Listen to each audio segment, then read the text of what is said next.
මම මැරෙන්න කලින් හරි ළමෙක් බලා ගන්න තිබ්බොත් ඇති.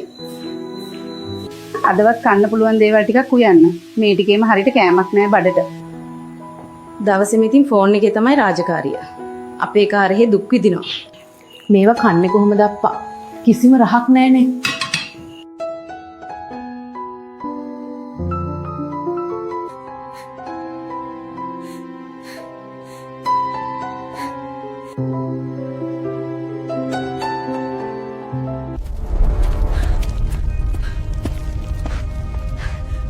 කොහෙද නුඹ දුවන්නේ?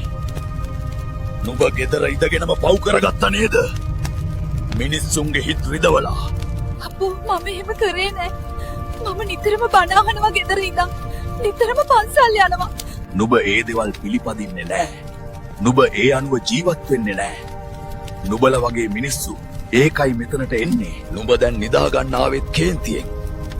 නුඹ තමන්ගේ පුතාගේ බිරිඳගෙත් හිත රිදවනවා. ඇයට දුක් දෙනවා. ඇය නුඹට ඇගේ අම්මා විදිහටයි සලකන්නේ. ඇය නුඹ ගැන කවදාවත් නුඹේම පුතාට කියලා නෑ. නුඹත් ගැහණියක් කියලා නුඹට අමතක වුණාද? නුඹේ ස්වාමියාගේ අම්මත් නුඹට මෙහෙම සැලකුවා නම් නුඹට දුක නැද්ද? නිතරම බණ අහන නුඹට හිතුනේ නැද්ද? මේ දේවල් Tamanට උපමා කරගෙන හිතන්න. තවත් කෙනෙක්ගේ හිතක් රිදවලා වේදනාවක් දීලා ඒකෙන් ගැලවෙන්න සුදු ඇදගෙන වැඩක් නෑ. ලෝකෙට පේන්න විතරක් බණ අහලා වැඩක් නෑ.